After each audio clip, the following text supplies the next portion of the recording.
to have you here on board. So thank you very much once again. Uh, Today's presentation would be on Lilium, if we can produce Lilium for the export. So we will see the presentation, and we will see the possibilities of growing Lilium for the export. So as we know, India is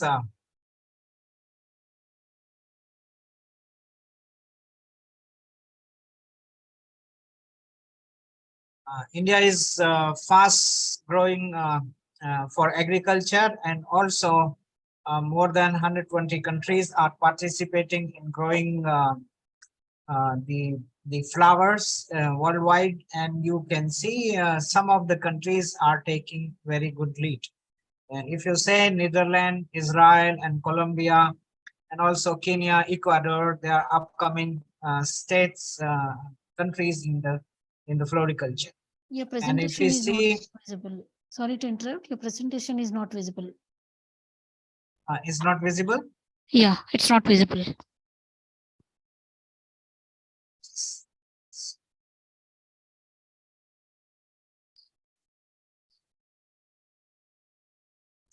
And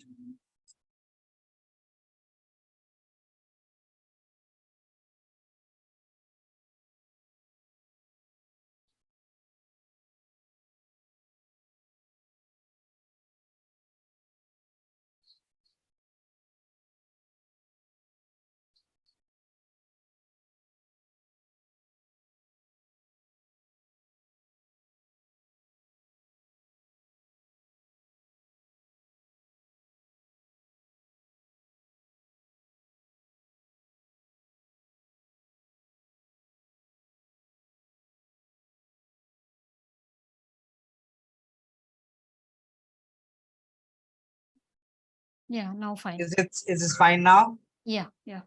Okay. So in India, floriculture industry is keeping its pace with the upcoming world, and also providing a lot of employment in the country. And if we see the floriculture is majorly for producing cut flowers and foliage plants, also bedding plants, and also cut greens for export. So mainly we are exporting cut flowers, foliages, and also bedded potting plants, and also cut greens. So if you see the economic importance of flowers in India and also worldwide, so the lot of flowers, they are used for loose flowers and also high value cut flowers, as the traditional industry is changing into growing more and more cut flowers for uh, commercial purposes. Hence, earning revenue has become a very important field in case of cut flowers. So cut flower industry is coming like anything. And if we see the in export arena, if we see in India and also in other countries, so every country has a pattern of flower chain, production chain, that at the same time they produce cut flowers domestically, and also import flowers from the other countries. So they import, every country import flowers which are not endemic to their country, and they are produced in good quality somewhere else in the world. So similarly, India, wherever we have a good climate, if you consider the areas along with the equator, we have the production units, and we are producing a lot of flowers. So now approximately 450 crores worth flowers are being exported to the countries. Here, if you see, our flower is being sold in European Union countries. More than 50% flower from India is going to the European destinations. And out of that, Germany also account for 18% import from India. So similarly, United States 13%, and UK, we are also sending cut flowers to the tune of 13%.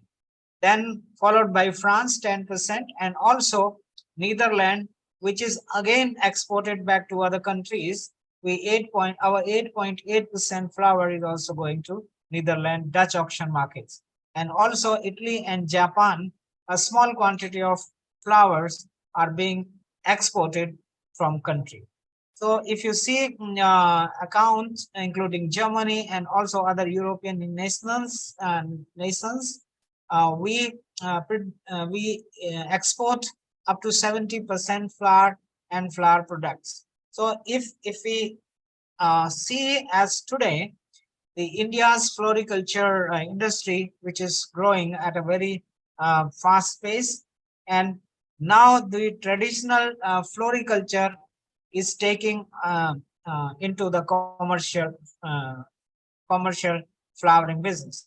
So after, if you see, after 1990, so we were growing like 15 to 20% every year, but now after 2015, we are growing up to 30% every year. So and we are expecting uh, as of now, if our domestic market has reached to 12,000 crores, including export, and out of which our export is around 500 crore, including dry flowers and also the other products related to the cut flowers and foliages, and also potted plants.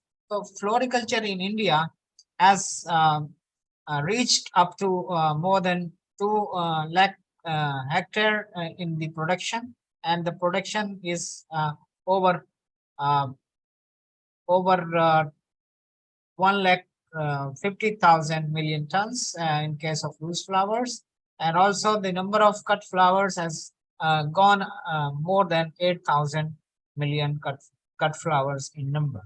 So here the worth by 2011 was 3,700 crore, but now it has reached up to 1,200 crores. So if we see the the export status of Lilium, because our talk of the today is the Lilium export.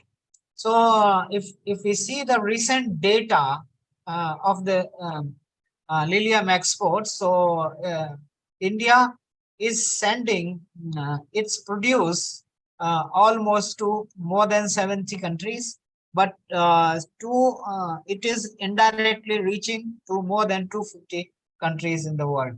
So our export is mainly to Nepal, Netherlands, and United Arab Emirates. So as I said, UAE in Dubai, there is a second auction market established, where the flour is bought from different destinations, and it is again sent to the different Asian countries and also out of Asia. So this, if we see our neighbor Nepal is also buying Lilium from us, and also a large quantity of Lilium is going to the Netherlands Dutch auction market. So simply, if you say that in comparison to the other countries also, if you see the maximum consignments of Lilium, we are sending to the Netherlands, followed by Colombia and China. And you can see the Lilium and its product, they are specified in the export codes, 3 export codes, where we have the categories of cut flower and also the potted flowering plants, and also the other produce. So if we see uh, Lilium is a very potential crop. It's of course it's very ornamental, and for their shape, size, different colors, and also to be grown in the different climate and seasons. So here the export potential in this crop is enormous, and we can see here we have different types of Liliums growing in the greenhouses, and also in open fields we will see. So largely in India, we were growing like Asiatic types until the last 10 years, but after 10 years, when the European Union was open and the exchange of the planting material was continued, so we have the LA hybrids. So apart from the Asiatic varieties, which are you can see here, they are old variety: Connecticut King, Grand Paradiso, Elite, um, Elite Rex, and Prato, Solemio, and Poliana. And the Oriental types were also very famous, like Stargazer, Marco Polo, Casablanca, and also the Lilium hybrids. So now the Lilium hybrids are mostly common in the market. The advantage is, if you can compare, the plant is very robust and the flower size is bigger, and they can usually take less time to grow and give you cut flowers. So these are the difference of the varieties. So hybrids are very vigorous in nature, and the perfect technology to overcome a seasonal dormancy can be taken out from this from the market. So you get the rested bulbs. So you can see here the bulb size is more than 16 mm. So this size of bulb is perfect for planting, and then within 105 to 120 or 130 days, so different varieties can give you a good cut flower.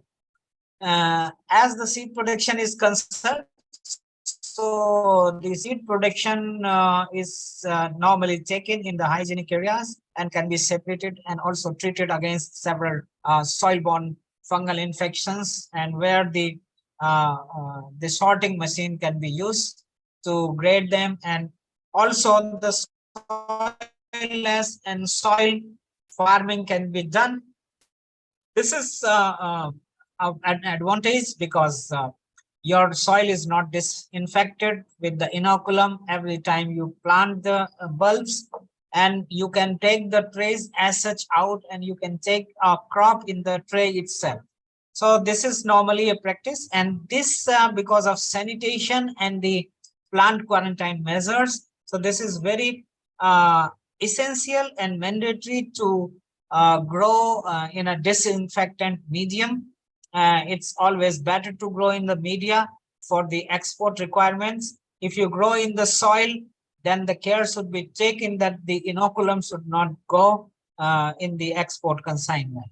So therefore, it is very well established that if you take the crop in the soilless media in the crates, so this is very easy to displace the crates after the crop is harvested and it's taken out, and also an ease of irrigation and also fertigation and also removal of the bulbs from the crates is very easy.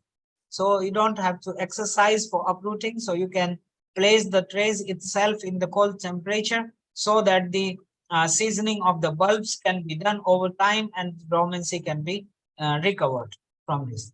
So this is how a complete crop can be taken in the trays itself. So this is a recent and modern technology to use the soilless medium with the trays, and a good crop can be taken in 105 days at the maximum. So therefore, it is very easy to schedule the crop also for export.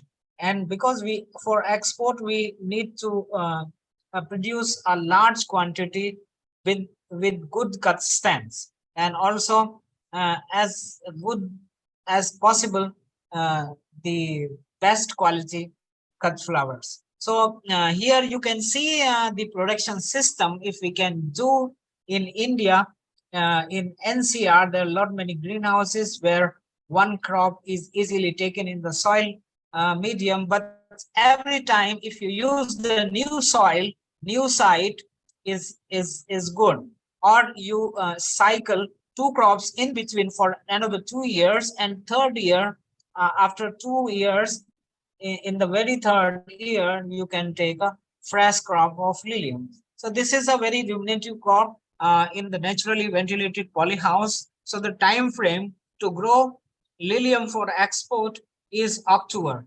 October planting is the best best coming in December and January, where there is a demand for cut flower in the international markets. So on Happy New Year and Christmas, and also in Easter, there is a huge demand for cut Lilium cut flowers. So here, if you see the greenhouse structure, as I said, they can be grown. If you want to grow in one season, one crop in 1 year, then you need to have a greenhouse, maybe up to 4.5 meter gutter height, and then you can grow.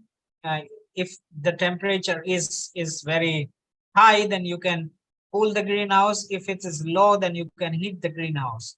So if we are falling in the zone like Uttarakhand, Himachal, where the temperature is normally low, so therefore we can heat the greenhouses to some extent. And if we are in the tropical areas where we need to cool the greenhouses, we can do the cooling for evaporative system.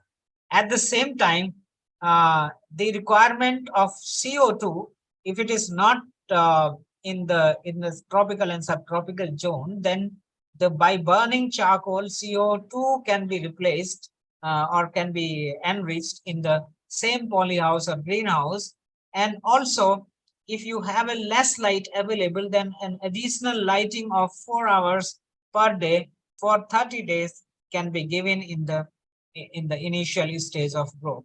So this is very important, that if you're growing in the hills and the temperature is lower, then there is a normally slow growth. The plants remain little stunted, but you can see the flowers, buds are also not that uniform.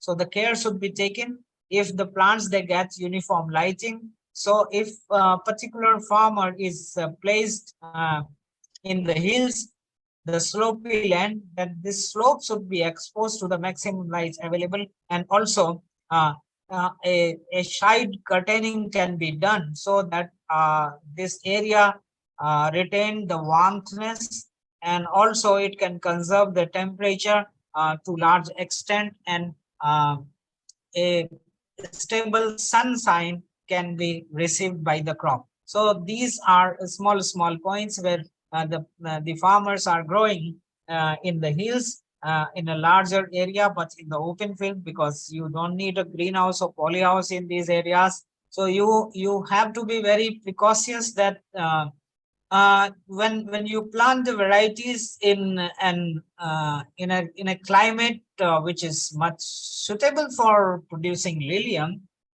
that you can see the irrigation requirement is very enormous. If you over irrigate, then some of the varieties which normally are not adapted to the high moisture, soil moisture content, they can give you the sign of yellowness. It does not mean that the crop is deficient for the nutrients, but that may be because of more moisture. So the care should be taken that excess moisture can be removed immediately. There should be no over irrigation.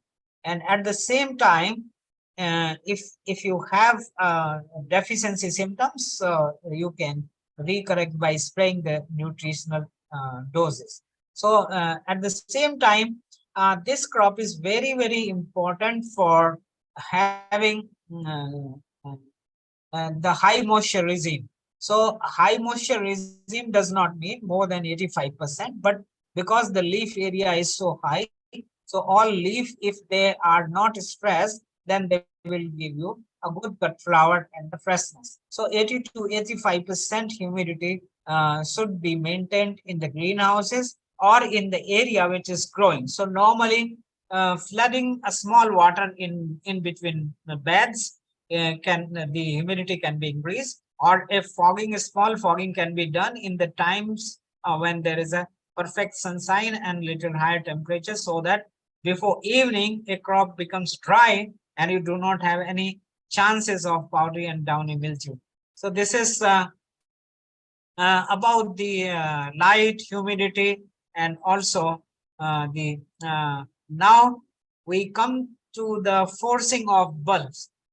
This, if the bulbs are not forced enough before growing and the dormancy is not taken out, then they will not germinate at the same time.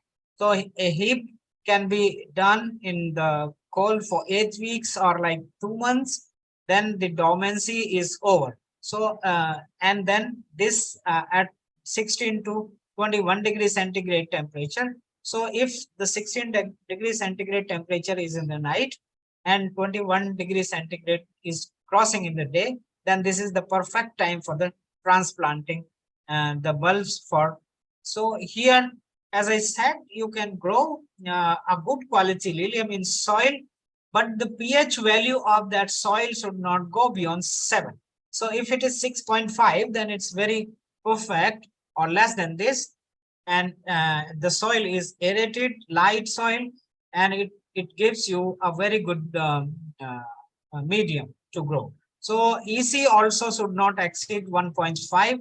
So this is 1.2. More than 1.2 becomes a little stressness for growing Lilium. So here we in the soilless media, if we have, then we can have the cocoa peat, perlite, and vermiculite mixture. So here, as I said, that can be grown in the trays.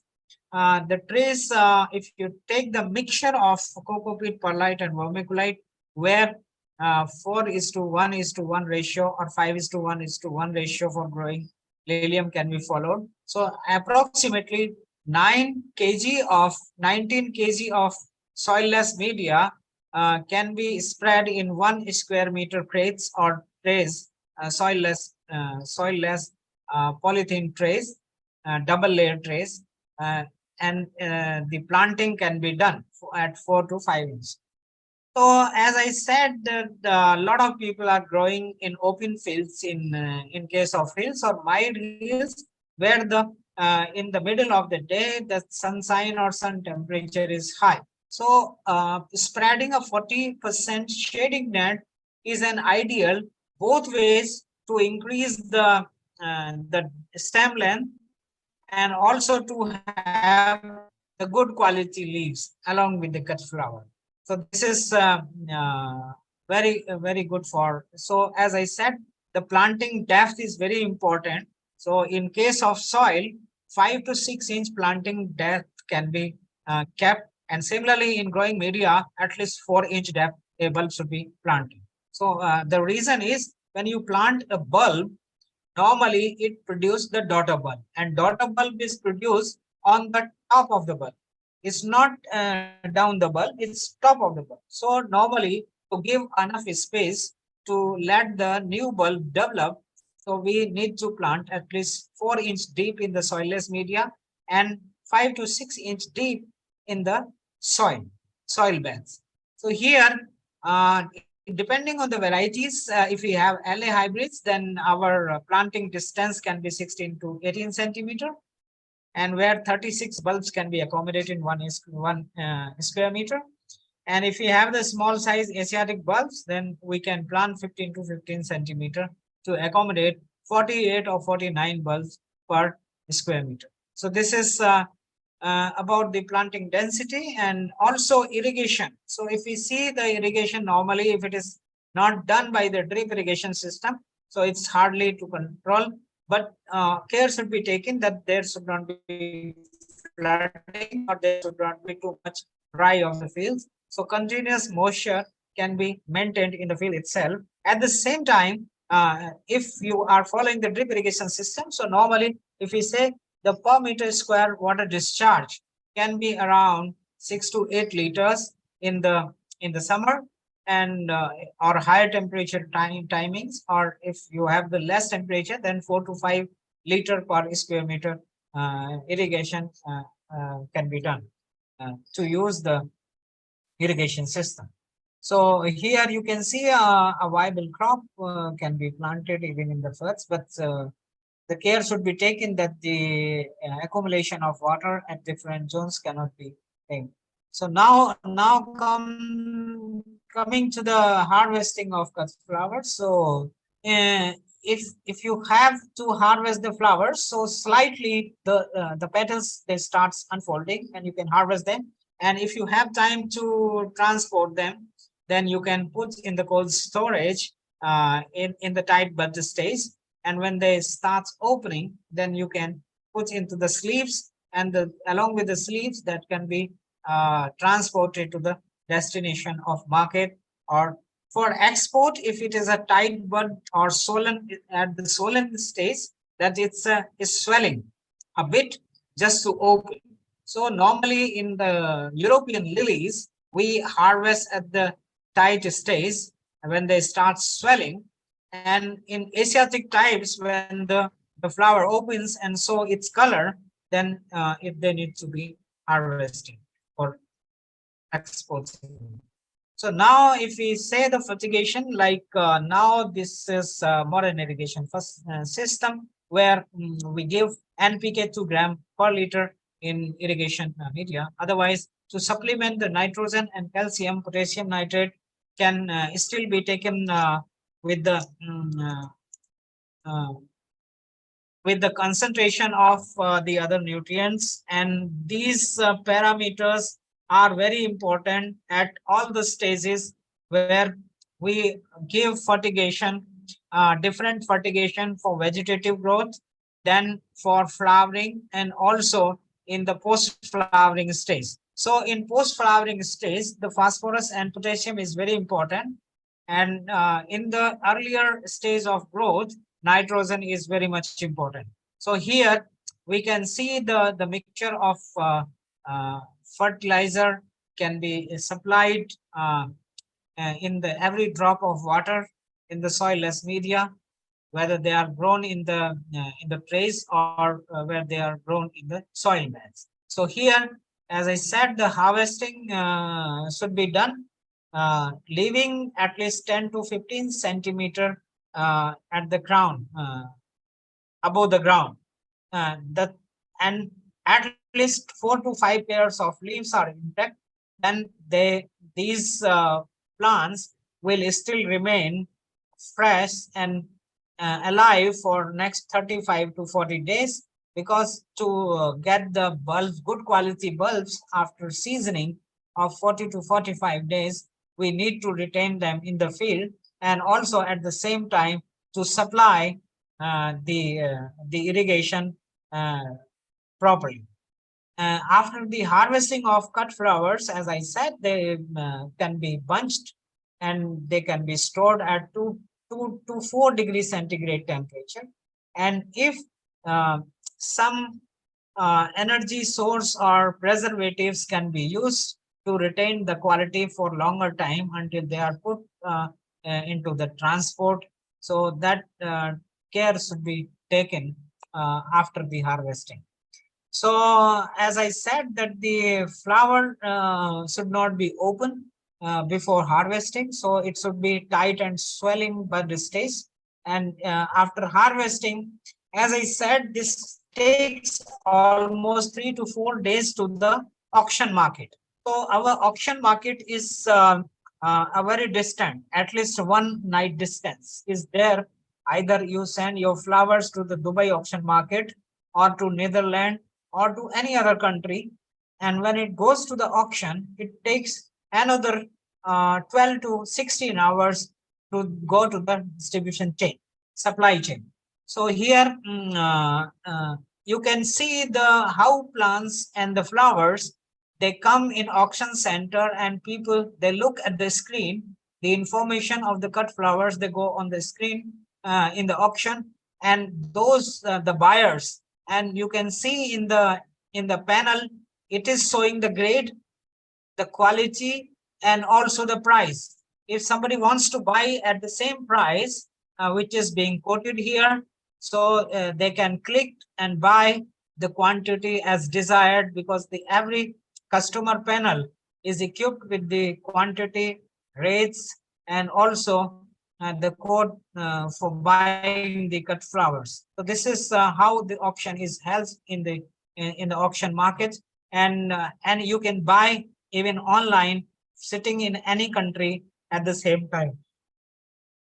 So this was all about the cultivation of Lilium and the opportunities for the export.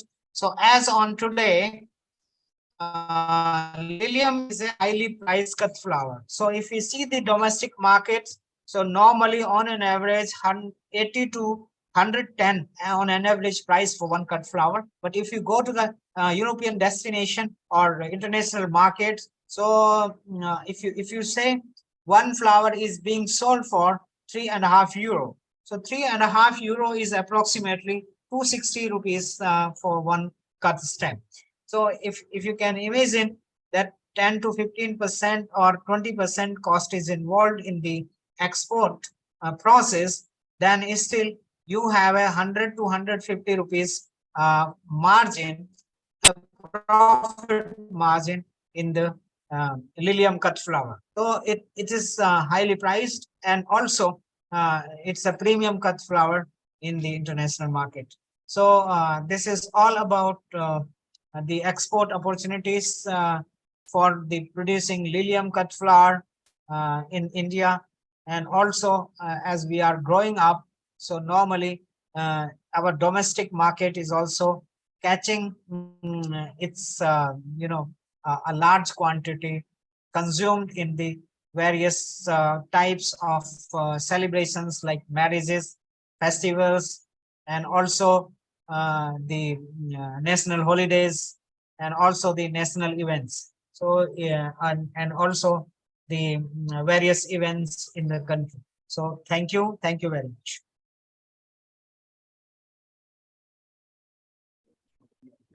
Thank you, sir, for the detailed presentation. Now I'll take up some questions.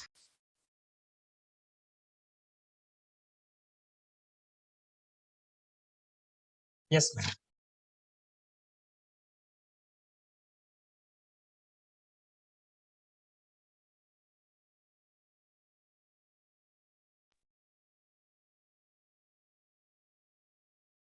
Okay. So the first question is, what are the potential export markets for Lilium flowers?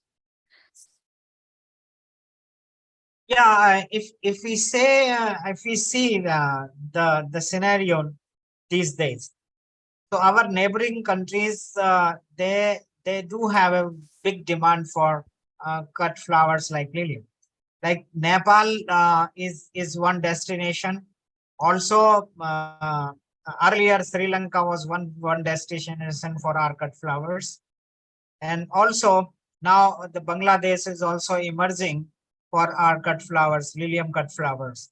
And if you set aside, then Japan, Italy, and Germany, they are the big markets for us. And also USA is taking our flowers to the large quantity.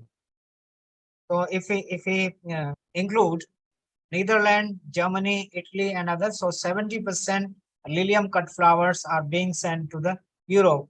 The reason is because our cut flowers are much cheaper than the cut flowers coming from Kenya and Ecuador. So that's the potential of cut flowers, Lilium cut flowers especially, which are being grown in India.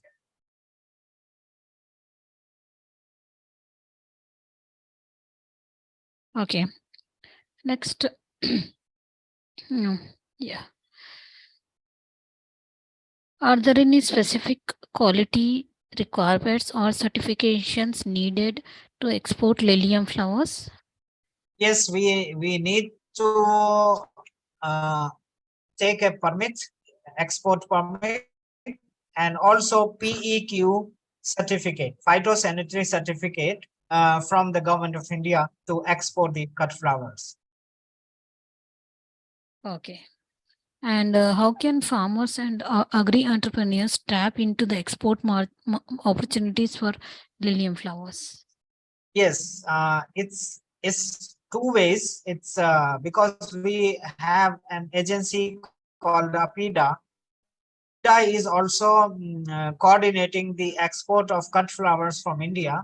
Those who are the farmers, or they can make FPOs. They can get registered for the export promotion, exporting their produce with the APIDA, and APIDA facilitate the all requirement meant for the cut flower export. So this is one dimension that farmers they can register with IDA for the export of the cut flowers. Okay. Next question. Are there any government schemes or programs available to support farmers and agri-entrepreneurs in the export of these flowers?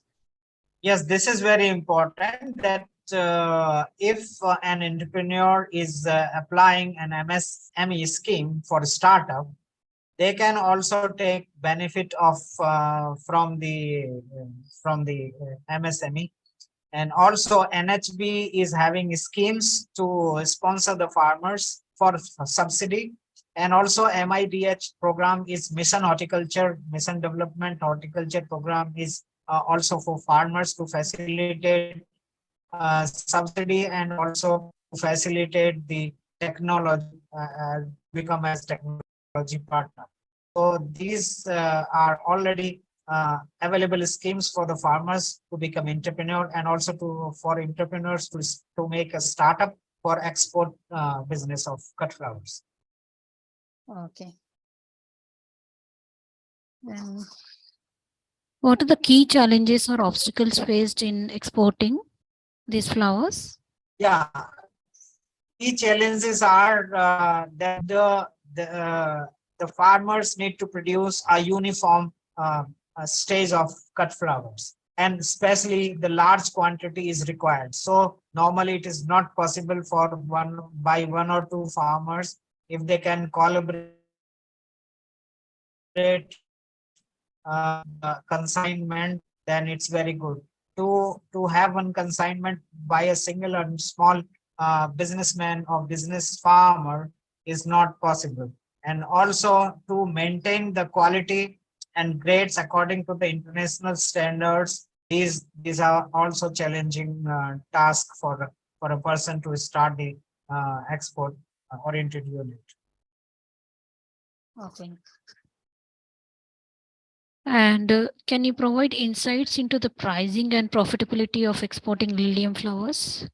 Yeah, as I said that normally if you import the bulb for a very good quality bulb, as I said, the hybrids, longiflorum hybrids are much more priced, and also they have good quality cut flower and they are preferred in the international market. So normally if you import bulbs, normally we do not have an agency to produce bulbs in India, but there is a large quantity being imported for commercial cultivation. So normally one bulb price around 15 to 20 rupees a bulb. So if you grow the bulbs, so normally in Indian market, so normally we get a minimum price 80 rupees or 75 rupees for one cut stand. So if you see the profitability in this crop in 4.5 months time, it is more than 200%. Okay.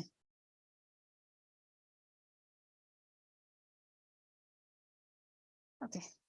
Are there any specific marketing strategies or channels that are effective for promoting Lilium flowers in the international market? Yes, it has happened that our Indian market is very erratic, and normally every year we do not have a same festivals at the same time, marriage season at the same time, and sometimes our the flowering time do not coincide with the demand in the market. So it is therefore that the knowledge of markets, given supply and demand should be available to the entrepreneurs and farmers. And of course, the government is also doing, but it is not to the scale which is required to plan the cultivation schedule and also timings of the supply in the market. Okay. And next question. How can students interested in the agricultural industry contribute to the export of these flowers? Yes, as I said, the students can be the better champions to do the flower business because they are very fresh. They can make a startup, they can grow, cut flowers, and they can export. And as I said, that MSME is also providing entrepreneurship, and there is a separate budget to make the startup programs by the youth and also by educated unemployed students in the country, so they can take this business as an entrepreneur, and they can take a very good profitable business. Okay. And are there any research or innovation opportunities in the cultivation or post-harvest handling of Lilium flowers to enhance their export potential? Yes, equally important, because the opportunities are enormous. One, we can breed the new varieties, as you see in the last slide. So these are the variety breeding programs. So those who are educated, masters and PhD, they can breed the new varieties suitable for our conditions. So that's also one dimension of it. And also there are opportunities in the research that we can study. We can work on this increasing shelf life and also storability of cut flowers till they are reached to the market. So if we send the fresh cut flowers to the markets, so normally there is a possibility to get high price. Okay.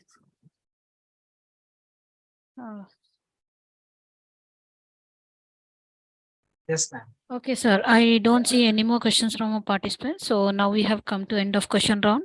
On behalf of agricultureinformation.com, we like to thank you for the detailed presentation and answering all the questions. And we also like to thank all the participants for joining this meeting. The meeting will now be closed. Welcome, ma'am. Thank you. Thank You're you most very welcome, much. sir. Thank you, Thank you. listeners.